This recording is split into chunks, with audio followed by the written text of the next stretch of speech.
I should have minded my business that night. But Nigerians don't do that, do we? We see trouble and we walk straight into it with our whole chest, claiming we're trying to help. My mother always said my mouth and my heart would get me killed one day. She might have been right. It was past midnight in Heroine, and I was walking home from my shift at the hospital where I worked as a nurse's aide, not a real nurse because my Nigerian nursing degree meant nothing here in Seoul. 3 years of wiping down beds and fetching bedpans for half the pay Korean nurses made, all while saving everyone to finish my Korean medical licensing exams. The alley behind the Pojangmaka was my shortcut. Saved me 10 minutes and a subway fare I couldn't afford. The rain had turned the narrow passage into a river of garbage and regret, but I'd walked it 100 times before. I almost missed him. He was crumpled against the dumpster like discarded trash, his expensive suit soaked black with rain and blood. So much blood it pooled around him, running in dark rivulets toward the gutter. My first thought, this one is dead. My second thought, that's a Brioni suit. I know because Mr. Park, the Chable patient in room 304, wears them. My third thought, Esther, run.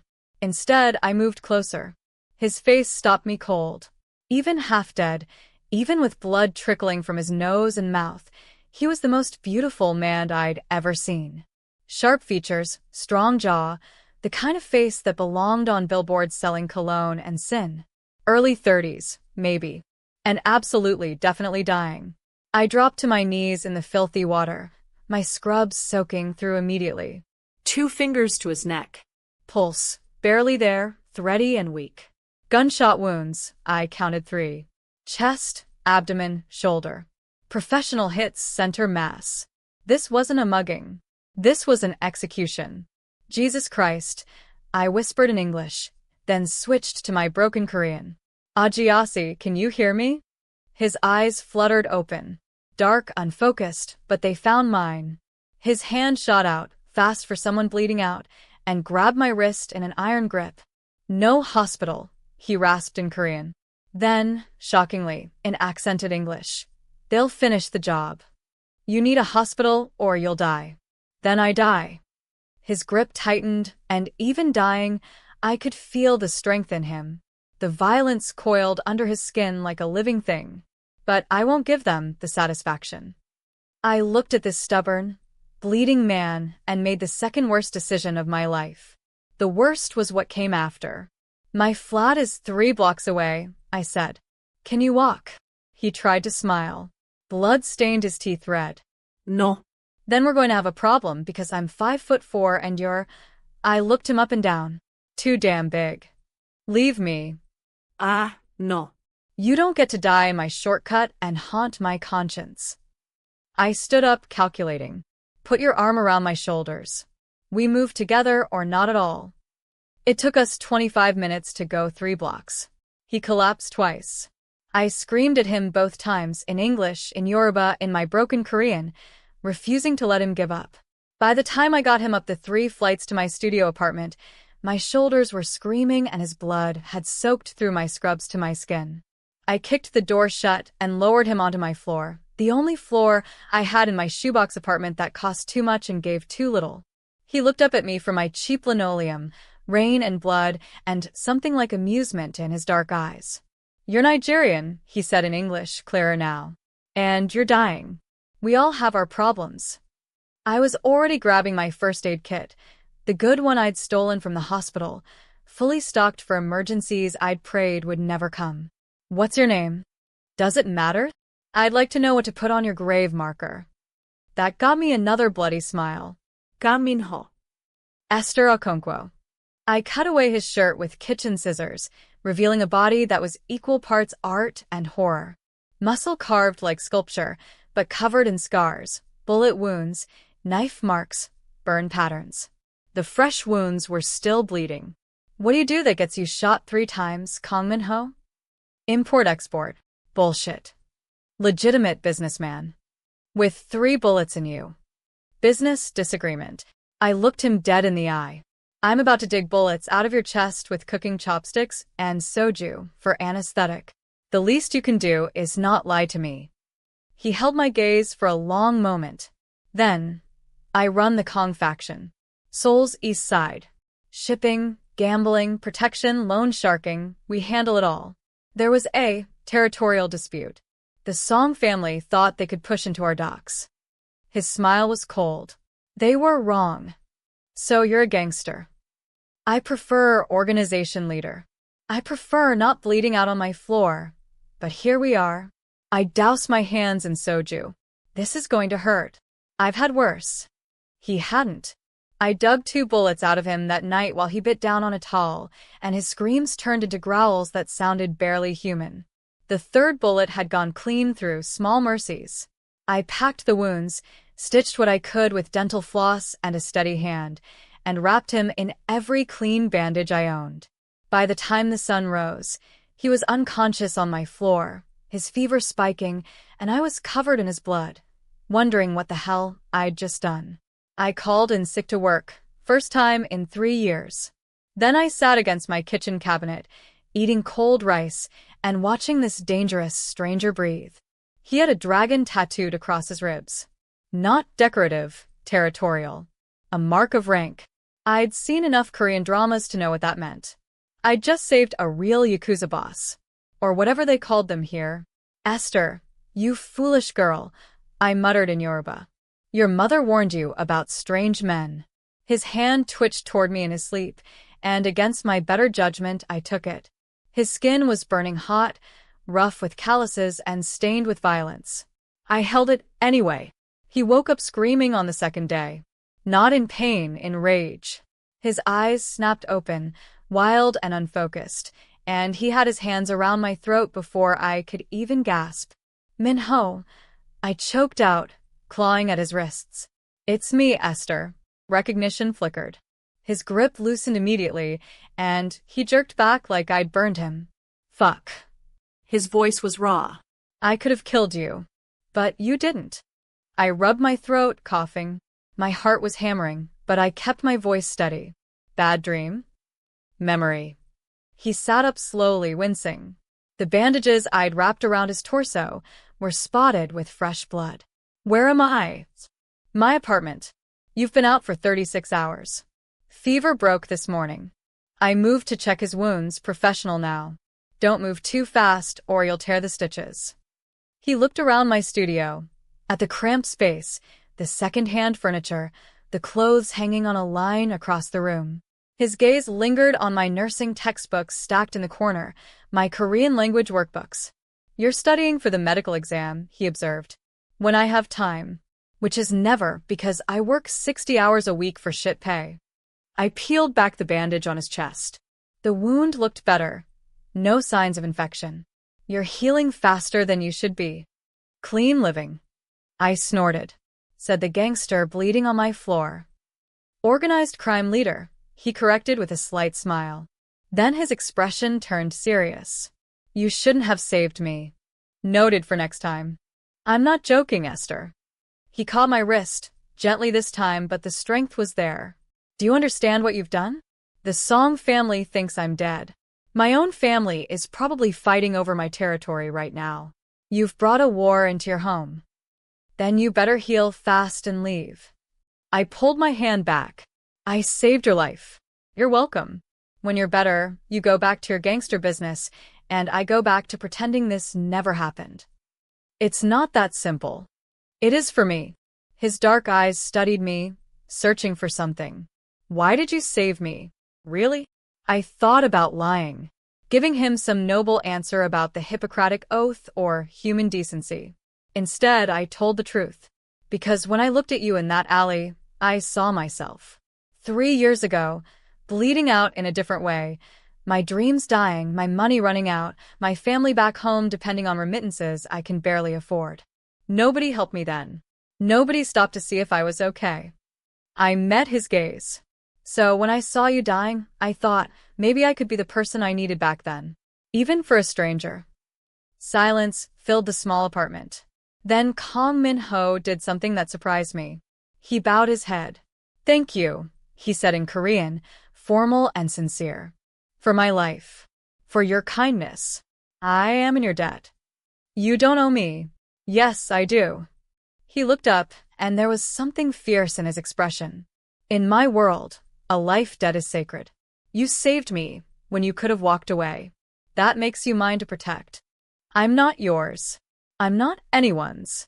A knock at the door cut me off. 3 sharp raps. We both froze. Min-ho's hand went to his waistband, where a gun should have been but wasn't. I'd hidden it in my closet along with his phone and wallet. Expecting someone, he asked quietly. No. The knock came again. Harder. Then a voice, speaking Korean. Kong Min-ho. We know you're in there. Open the door, or we break it down. Min-ho's expression went cold and hard. He stood slowly, every movement controlled despite the pain he must have been in. Get behind me, he ordered. This is my apartment. Get. Behind. Me. The command in his voice was absolute.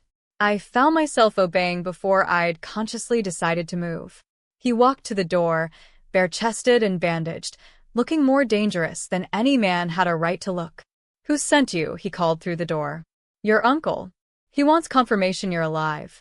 And he wants to meet the woman who saved you. Min-ho is yautaited. He glanced back at me. When I open this door, whatever happens, don't speak unless spoken to. Don't make eye contact. And for God's sake, don't challenge anyone. Understood? I'm Nigerian. We don't bow to anyone. Then we're both going to die today. But there was something like admiration in his eyes. Try to follow my lead. He opened the door. 4 men filed into my tiny apartment, making it feel microscopic. They wore expensive suits, moved with coordinated precision, and radiated the same dangerous energy as Min-ho. But harder. Colder. The one in front was older, maybe 55, with silver hair and a face carved from granite. His eyes swept the apartment with cold assessment before landing on Min-ho. Nephew, he said in Korean. You look like shit. Uncle. Min-ho's voice was respectful, but not subservient. I wasn't expecting a house call. You disappear for 3 days, half the organization thinks you're dead. The Song family is claiming they killed you, and you weren't expecting us to come looking? The uncle's gaze shifted to me. And this must be the Good Samaritan. He switched to English, heavily accented. What's your name, girl? I lifted my chin. Esther Okonkwo. Nigerian? Yes. Nurse. Nurse said. For now. His eyebrow rose slightly. For now. I'm studying for my medical licensing exam. Once I pass, I'll be a full nurse. Ambitious. He walked around me slowly, studying me like I was merchandise. Pretty. Strong enough to drag a full-grown man 3 blocks. Smart enough to keep him alive. He looked at Min-ho. She'll do. She'll do for what? I demanded, my Yoruba temper flaring. The uncle smiled. It wasn't kind. For a wife, of course. The apartment went silent. Excuse me? I said at the exact same moment Min-ho said, Uncle, that's not. It's perfect, the uncle interrupted, switching back to Korean. He addressed Min-ho directly. The Song family knows someone helped you. They're looking for witnesses. If she's just a civilian who stumbled onto you, she's a liability. They'll kill her to send a message. But if she's your wife, then she's protected. Untouchable. Family. I'm not marrying a stranger, I said in English. You won't be marrying anyone, Min-ho said firmly in Korean to his uncle. She saved my life. I won't repay that by dragging her into our world. It's not a request, Min-ho. The uncle's voice went cold. It's strategic necessity. The organization is already unstable with your death. The Song family is circling. We need to project strength, not vulnerability. A wife, especially an unexpected one, shows the organization that you're not only alive but thriving. Building alliances. Expanding reach. She's Nigerian, not a business asset. Everything is a business asset in our world. You know this. The uncle turned to me, switching to English again. You want to be a nurse, yes? I can make that happen. Medical license, work visa, permanent residency, all arranged. You'll never worry about money again. Your family in Nigeria? We'll take care of them too. All you have to do is marry my nephew and play the part. My mind was reeling. This is insane. This is business. He pulled out a phone, showed me photos. My stomach turned to ice. They were surveillance photos. Of me. Walking to work. Buying groceries. Entering my apartment building. The Song family took these this morning. The uncle said calmly. They know who you are. Where you live. Where you work. By tonight, they'll know about your mother in Lagos, your sister in university. They'll use all of it against you to get to Min-ho. You're threatening me? I said, my voice shaking with rage. I'm protecting you. There's a difference. He pocketed the phone. Marry Min-ho. Become family. Or stay a civilian witness that both sides will want dead. Your choice. I looked at Min-ho. His face was stone, but I saw the anger burning in his eyes, and something else. Guilt. Don't do this, he said quietly. I'll find another way to protect you. There is no other way, the uncle said. And you know it. The other 3 men hadn't moved, hadn't spoken. But I could feel them watching, waiting. This wasn't the negotiation. It was a foregone conclusion. I thought about my mother, working herself to death in Lagos. My sister Chioma, depending on my money to stay in school. My own dreams of becoming a real nurse, not just an aide. I thought about the photos. About what men like these would do to get what they wanted. And I thought about the man I'd pulled from the alley, who'd looked at me with dying eyes and trusted me to save him. I took a deep breath. Fine, I said in Korean, broken but clear enough. I'll marry him. Min-ho's eyes widened. Esther, no. But I have conditions, I continued in English, looking at the uncle. 1. My family stays safe. All of them. No threats, no surveillance, nothing. 2. You get me my nursing license and a real job. 3. I want my own money. Not his, mine. I work, I earn, I save. 4. I turn to Min-ho. This is business only. A fake marriage for protection. When the danger passes, we divorce. Agreed. The uncle laughed. Actually laughed. I like her, he said in Korean to Min-ho. She's got fire. The organization will respect that. He switched to English. Agreed to all terms. Welcome to the family, Mrs. Kong. I'm not Mrs. Kong yet. You are as of this moment. The paperwork is a formality. He nodded to his men. We'll arrange the wedding for this weekend. Small ceremony, immediate family only. Min-ho, you have 3 days to heal and brief your new wife on how to survive in our world. He turned to leave, then paused at the door. One more thing, Esther. In our organization, loyalty is everything. You're family now, which means you live by our rules. You protect our secrets. You stand with us against our enemies. And you never, ever betray us. His smile was razor-sharp. Because if you do, not even Min-ho will be able to save you. Understood? I met his gaze without flinching. Understood. Good. They left as quickly as they'd come, the door closing with a soft click that sounded like a cell door locking. I stood in my apartment, my tiny, pathetic apartment that would never be the same, and tried to process what had just happened. I was getting married. To a Korean Mafia boss. In 3 days. Esther. Min-ho's voice was soft. I'm sorry. I turned to him, and all the fear and anger I'd been holding back came pouring out. Sorry. Et I saved your life, and now I'm being forced into a fake marriage with a gangster who'll probably get me killed. I was shouting in Yoruba now, then English, then broken Korean, switching between languages as my temper spiraled. My mother's going to have a heart attack. My sister's going to think I've lost my mind. And My voice broke. Min-ho crossed the room in 2 strides and pulled me against his chest. His arms came around me, strong and steady, and I realized I was shaking. I know, he said quietly. I know you're scared. I know this isn't what you wanted. But I swear to you, Esther, I will keep you safe. Whatever it takes. For as long as you're mine. I'm not yours, I mumbled against his bare chest. Not yet, he agreed. But in 3 days you will be. And I take care of what's mine. I should have pushed him away. Should have run. Instead, I let him hold me while my world fell apart and rebuilt itself into something I didn't recognize. 3 days until I became Mrs. Kong. 3 days until my life changed forever. God help me. Min-ho didn't leave my apartment for those 3 days. He couldn't, not without risking exposure before the wedding made our union official. So he stayed, healing in my space, transforming it simply by existing. On the first day, I woke to find him on the phone, speaking rapid Korean while looking at my broken window latch.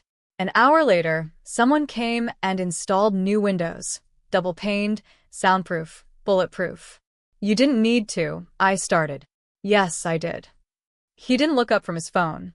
You're about to become a target. Your apartment needs to be secure. By afternoon, my refrigerator was full. Not with my usual ramen and cheap kimbap, but real food. Meat, vegetables, fresh fruit, imported Nigerian spices that must have cost a fortune. How did you even know what to get? I demanded. I asked, he said simply, what a Nigerian woman living in Seoul would want to eat. What you might miss from home. I stared at the jollof rice spices, the plantains, the palm oil, and something in my chest cracked. Thank you, I whispered. He just nodded. On the second day, he started teaching me. Sit, he commanded, and when I obeyed, he slid a gun across my small table. I jerked back. I'm not touching that. Yes, you are. You're about to become the wife of Kong Min-ho. That makes you a target for every rival family, every ambitious lieutenant, every enemy I've ever made. You need to know how to protect yourself. I'm a nurse. I save lives, I don't take them. Then you'll die. His voice was flat, and probably painfully. Is that what you want? I glared at him. I want to not be in this situation at all. Too late for that. He pushed the gun closer. Pick it up.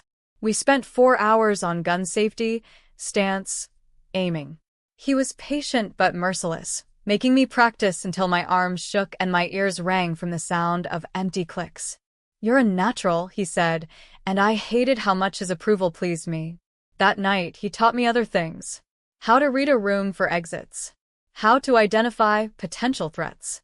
How to move through a crowd without drawing attention. How to lie convincingly. When someone asks how we met, what do you say? He quizzed me. I found you injured? No. Too suspicious. He thought for a moment. We met at a hospital charity event 6 months ago. You were volunteering. I was there representing a corporate donation. We talked. I asked you to dinner. We fell in love quietly, away from public attention. My family only found out recently. That's a very detailed lie. The best lies are detailed. His eyes met mine. Can you remember it? Hospital charity event, 6 months ago, corporate donation, fell in love. I recited it back. Yes. Good. Now tell me, if someone from a rival family approaches you at a social event and asks personal questions about our relationship, what do? I thought about it. Smile. Be polite. Give vague answers. And excuse myself to find you. Perfect. He leaned back, satisfied. You learn fast. I'm Nigun. We adapt or we die. Something flickered in his expression. Respect, maybe. I'm starting to understand that. On the third day, the day before the wedding, he taught me the most important lesson. Come here, he said, and when I approached, he pulled me down to sit beside him on my bed. My small, lumpy bed that barely fit one person, let alone two. Tomorrow, you'll meet the family, he said quietly. Not just my uncle. Everyone. Captains, lieutenants, advisors, their wives. They'll be watching you, judging you, looking for weakness. Sounds delightful. Esther, I'm serious. He turned to face me fully. These people are dangerous. Loyal to me, yes, but only as long as I'm strong. If they think you're a liability, if they think you'll make me weak, they'll move against both of us. So, what do? You show them strength. His hand came up to cup my face, his touch surprisingly gentle. You're not some helpless woman I rescued.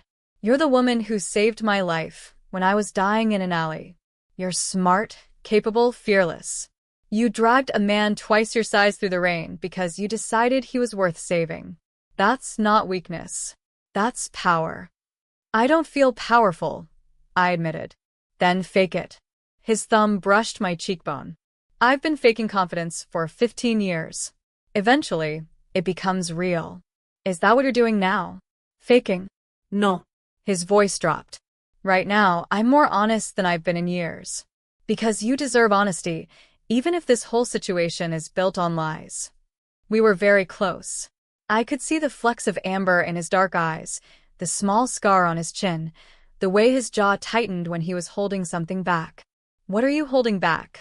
I asked. He smiled, but it was sad. The truth that this isn't as fake for me as it should be. My breath caught. Before I could respond, his phone rang. He pulled away, answered in clipped Korean, then hung up. The wedding is set for tomorrow at noon. Traditional Korean ceremony, small guest list. My uncle is sending clothes for you. I don't get to choose my own wedding dress? Not this time. He stood, then paused. For what it's worth, I'm sorry. You deserve better than this. Maybe, I said. But this is what I've got. So, I'm going to make it work. He looked at me for a long moment, then nodded. Get some rest.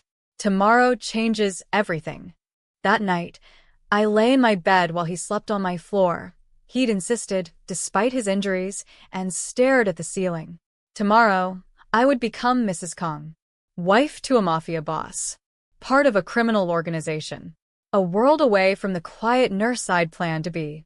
My phone buzzed. A message from my sister Chioma in Nigeria. Esther, are you okay? You haven't called in days. Mama is worried. I typed back. I'm fine. Getting married tomorrow. Long story. We'll call soon. I love you both. Her response was immediate. Married? To who? I turned off my phone before I had to answer. Some truths were too complicated for text messages. The wedding was nothing like I'd imagined. Not that I'd spent much time imagining my wedding. I'd been too busy surviving to daydream. But if I had, it wouldn't have been this. The venue was a private room in an expensive Korean traditional house in Gangnam. Hanok architecture, beautiful wooden beams, paper screens. Elegant and intimate. Also full of armed men.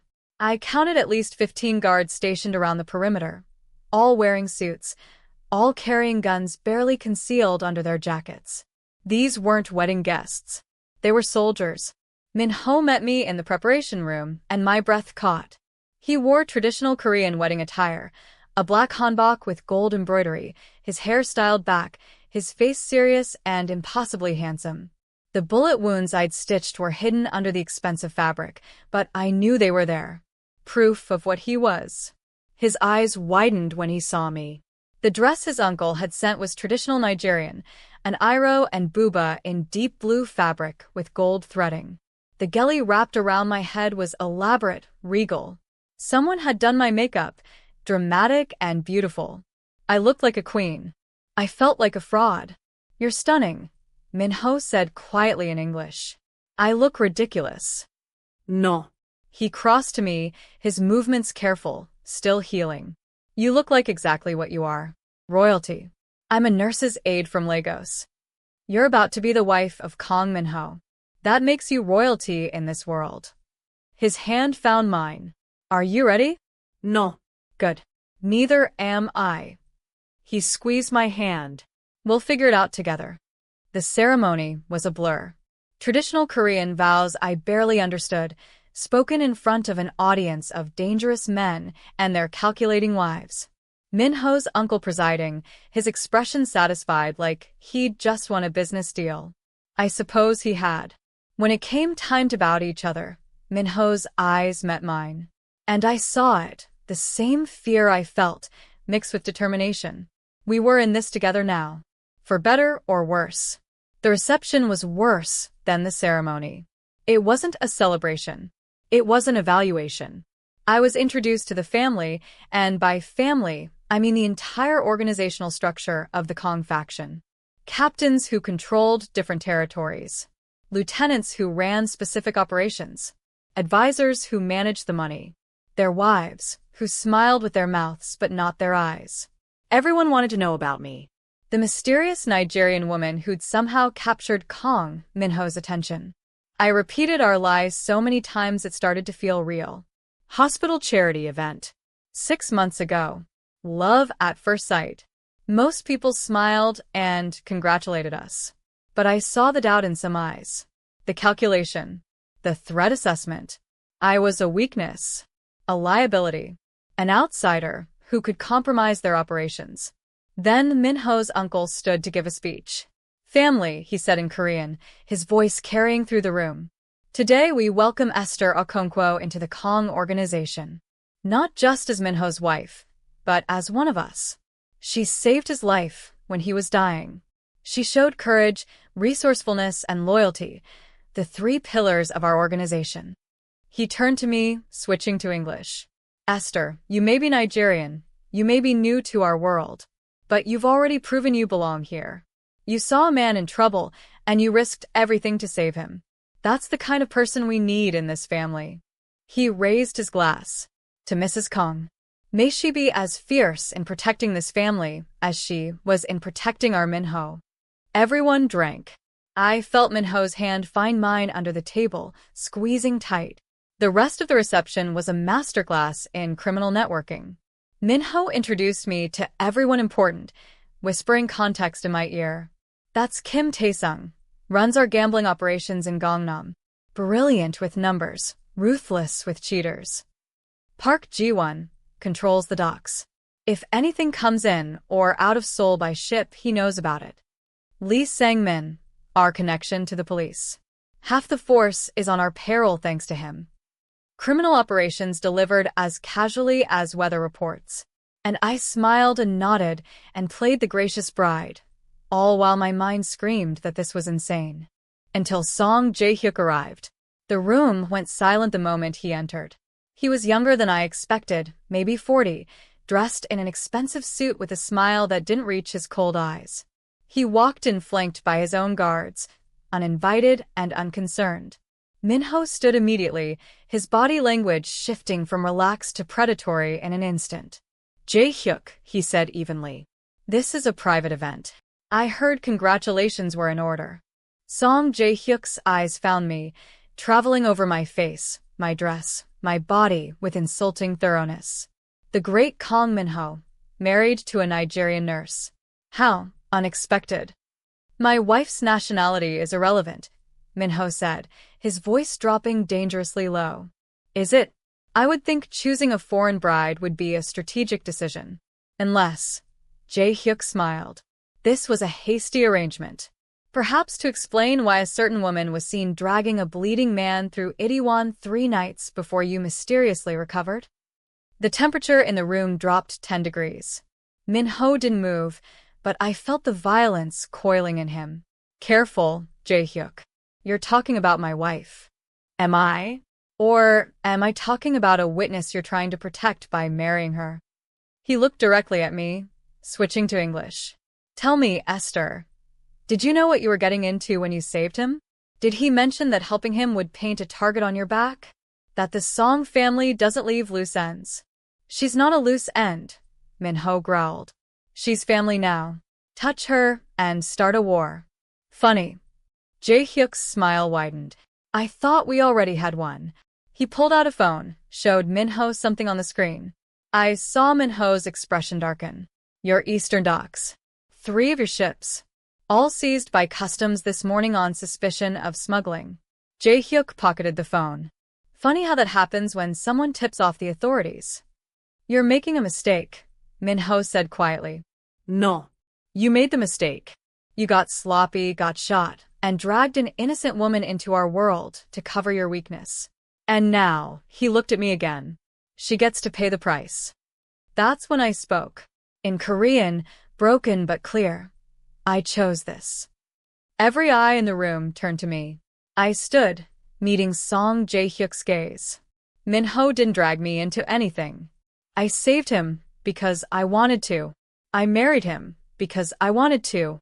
And if you think I'm afraid of you, I switched to English, then you don't know anything about Nigerian women. Silence. Then Min-ho's uncle started laughing. A deep, genuine laugh that broke the tension like shattering glass. I told you she had fire, he said in Korean. Then to Jae-hyuk, you came here to intimidate us with your customs raid and your veiled threats. Instead, You've been put in your place by a woman half your size. I'd leave now before you embarrass yourself further. Jae-hyuk's smile turned cold. This isn't over. No, Min-ho agreed. It's not. But the next move is ours. Jae-hyuk left with his guards, but his parting look at me was pure threat. The moment he was gone, Min-ho pulled me close, his arm around my waist. That was either very brave or very stupid, he murmured. Can it be both? He laughed, actually laughed. Yes. I suppose it can. The rest of the reception passed in a blur of congratulations and business discussions that I couldn't fully follow. But I noticed the change. People looked at me differently now. Not as an outsider or a liability. As someone who'd stood up to Song Jae-hyuk and lived. When we finally left, escorted by 6 armed guards to a penthouse apartment I'd never seen before, I was exhausted. This is your place? I asked, staring at the floor-to-ceiling windows overlooking Seoul. Our place now, Min-ho corrected. He locked the door behind us, engaged 3 separate security systems. You can't go back to your apartment. Too vulnerable. So, I'm a prisoner here? You're protected here. He moved into the massive space, and I followed. Everything was expensive, minimalist modern design, marble countertops, art on the walls that probably cost more than my yearly salary. This was his world. And now it was mine. The master bedroom is through there, he said, pointing. You can have it. I'll take the guest room. We're not, I paused. This is still fake, right? The marriage. He turned to look at me, and something flickered in his dark eyes. That's up to you. What do you mean? I mean, he crossed back to me, stopping close enough that I could feel the heat of him. I agreed to this arrangement to protect you. But you stood up to Song Jae-hyuk today. You defended me. Defended us. That wasn't fake. I was defending myself. I protested weakly. Were you? His hand came up to cup my face. Because from where I stood, you were defending your husband. My heart was pounding. Min-ho. I know this started as a lie. I know you were forced into this. But somewhere in the last 3 days, he paused, searching for words. It stopped feeling fake to me. We barely know each other. I know you risked everything to save a stranger. I know you're brave enough to yell at a mafia boss in 3 languages. I know you're smart, stubborn, and the most beautiful woman I've ever seen. His thumb brushed my cheek. That's enough to start with. I should have said no. Should have reminded him this was business, protection, strategy. Instead, I kissed him. He responded immediately, his arms coming around me, pulling me close. The kiss was hungry, desperate, full of 3 days of tension and fear, and something neither of us wanted to name. When we broke apart, both breathing hard, he rested his forehead against mine. Stay with me, he whispered. Not in the guest room. With me, as my real wife. This is insane. I know. We've known each other for 3 days. I know. Your world is violent and dangerous and could get me killed. I know. His eyes met mine. But I swear to you, Esther, I will protect you with everything I have. And if you give me a chance, give us a chance, I'll spend every day proving you made the right choice. I looked at this man, this beautiful, dangerous, complicated man who'd walked into my life bleeding and changed everything. One condition, I said. Anything. You teach me everything. How your organization works, who your enemies are, how to protect myself. I won't be a helpless wife who needs constant guarding. I'll be your partner. His smile was fierce and proud. Deal. I kissed him again, and this time when he picked me up and carried me to the bedroom, I didn't protest. This was insane. This was dangerous. This was real. And I was all in. And that's where we'll leave Esther and Min-ho's story for now. If you enjoyed this intense romance between a fearless Nigerian woman and a dangerous Korean mafia boss, I need you to do me a huge favor right now. Hit that subscribe button and smash that notification bell so you never miss what happens next. Because trust me, part 2 is coming and you do not want to miss it. Here's a little taste of what's coming. Esther faces her first real test as Min-ho's wife when the Song family strikes back with a vengeance. She goes on a dangerous mission that proves she's so much more than just the boss's wife. Dark secrets from Min-ho's past surface, secrets that could tear them apart forever. Steamy moments, heart-pounding action, and a shocking betrayal from someone inside the Kong organization that neither of them saw coming. This is just the beginning of their story. Esther thought she knew what she was getting into when she married a Korean mafia boss, but the real danger? It's just starting. So here's what I need you to do right now. 1. Subscribe to this channel if you haven't already. 2. Turn on all notifications so you're the first to know when part 2 drops. And 3. Leave me a comment below. Tell me what you think will happen next. Should Esther trust Min-ho completely? Or does he have dangerous secrets that could destroy them both? I want to hear your theories. If you love this story, give it a thumbs up and share it with someone who loves mafia romance and strong heroines who don't back down. Part 2 is coming very soon, and you won't want to miss a single second. Until next time, stay dangerous, stay in love, and I'll see you in the next one.